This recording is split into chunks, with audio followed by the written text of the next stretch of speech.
Couple of weeks ago somebody was trying to steal my bike and I had one of those on the rotor.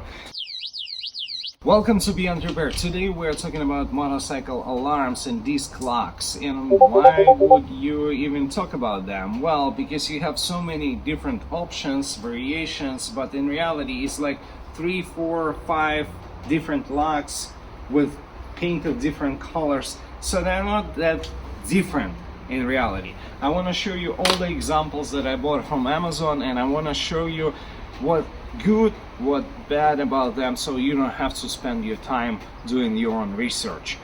First, let's talk about why would you need one. Let's talk about the simple and cheap examples like those two, right? It's a very simple thing that just goes on top of your rotor, and then you find a slot or use that screaming alarm, and now I need the key. Stop it! That's one of the reasons why you might go with something more simple without the annoying noises.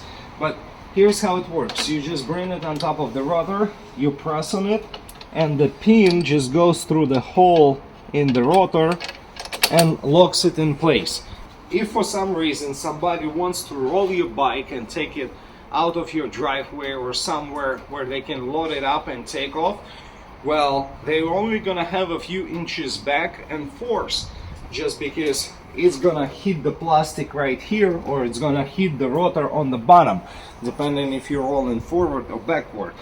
Couple of weeks ago somebody was trying to steal my bike and I had one of those on the rotor.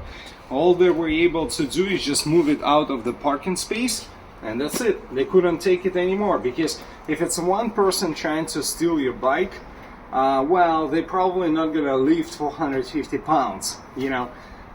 So most of the bikes is gonna be over 400 pounds, and it will require at least 2-3 people to lift it up and take it out of the way. Let's talk about alarms and your options in general. So you saw that I have a screaming $25 alarm out of Amazon, and now I have the same $25 alarm that's been used and abused for a long time, for a couple of years now. It looks like this. So if you can look at it, it's just a pin that goes through and locks on your rotor. This one, when it goes through, it beeps, and it's very annoying when you have to remove it. So let's start with the lock options.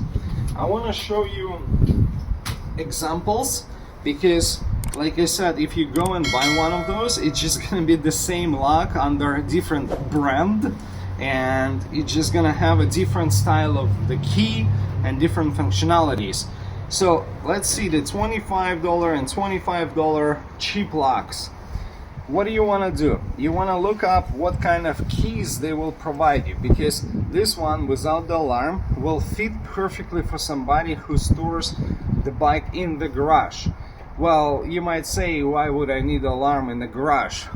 Trust me, if they want to steal your precious bike, they will go into the garage. So this type of alarm will fit perfect in the garage. It will not fit perfect if you store it outside, because if you have a cover like I do, it was gonna be rattling and banging against this alarm, and all your neighborhood is gonna hate you for that alarm. So you might opt out for something without the noises just because you like your neighbors. So I have both. I put front and rear because, you know, neighbors. Anyway, look at this lock, and what they provide you is that type of key, just a circle, right? It's really hard to put this circle in and unlock it when this thing is screaming right next to your face. So you want to avoid that type of key, especially if you're gonna opt out for something that is gonna be screaming. And what you want to do, if your alarm is gonna be screaming, you want to go with something that will have a more traditional style key, so it's gonna be easier to put it in and unlock it quickly instead of trying to, you know, brace for this screaming sound. So first, look at the keys, pick up something that's going to be much easier to lock and unlock, and decide whether or not you want to have something that's going to be screaming with the batteries that you have to change like once a year. And next, let's look at the other options. So for example, like I mentioned, that I have an alarm here, this one, with the key that I don't like. Here's a good example of screaming alarm with the key that is going to be much easier to insert and unlock instead of dealing with the rounded key.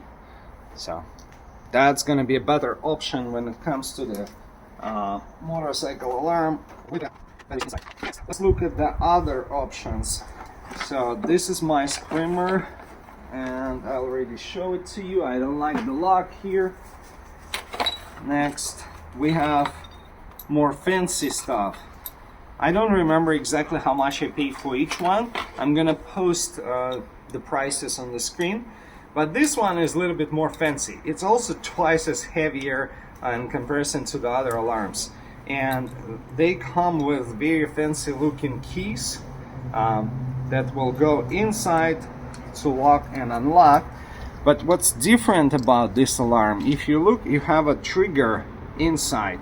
What it does, instead of you trying to push on the lock to make it kind of sit on the rotor, you bring the rotor here, and when you do that, boom, it just locks by itself. In order to unlock, you put this fancy key, unlock it, and that's it. Let's try it out. You bring it on the rotor, right? As easy as it gets. So this mechanism is beautiful, it looks heavy, it looks well made, and this is one of those that I really like. I need another alarm right now, so I'll probably opt out for something like that, and my neighbors is gonna say thank you because, you know, wind. Anyways, let's go to the next one and check out the other option. This is gonna be that guy, which is same style of the key right here. Check it out. That's the key, similar to the previous one but a little bit smaller, and it's got this red tab. Works the same way. You push it in, it locks in place, so it's got the spring inside to make it easier to lock and unlock and install. Bring it over, and it locks on the specific hole. So why I bought very similar alarms? Because one is better than the other, and I'm gonna show it to you right now. So let's see.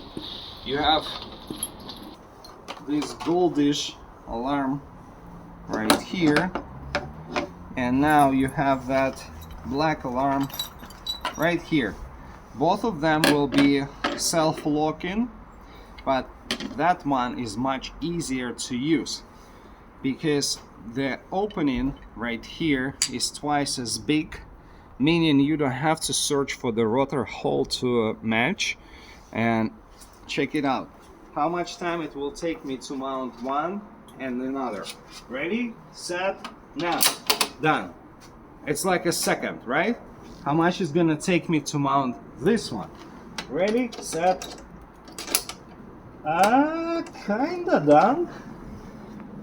Now I had to figure out which key I should use. Okay, so you got the point. I will deal with the keys later. What I'm trying to say, they are pretty much the same alarms. If you want the one that is going to be screaming, pick the one that is going to be screaming. But it's much easier to have a bigger alarm with a bigger opening because you don't have to match with the hole on the rotor. Makes sense. Also, when you pick one, stay away from the ones that will require you to use rounded keys like this, because like I mentioned, that rounded key, especially if it's screaming, it's a nightmare to match and open. and it kind of gets stuck inside and so on. Try it with your gloves, you're gonna hate it as much as I do. So long story short, what's the best option? Well, I can tell you which option I would prefer if I could afford. It's called comprehensive coverage with a very well-known insurance. Just because you don't have to use any lock. If you have that precious bike, you can actually opt out for comprehensive and you don't have to have any lock. But if you want to save some money and avoid situations like I had when somebody was trying to steal the bike and I lost one of the bikes back in the days, you gotta use one of those. And I'll be honest, this is my 2020 R6, like I said, precious. So it's got 2 alarms, front and rear, just because, I mean, $20 front and rear can save you thousands and a lot of headache. So that's it for today. Thanks for watching. Make sure to hit the subscribe button, ring the bell. If you have any questions, leave the comment down below. I hope this video was helpful and it's gonna help you to save a lot of money on your precious bike. So I'll see you in the next one.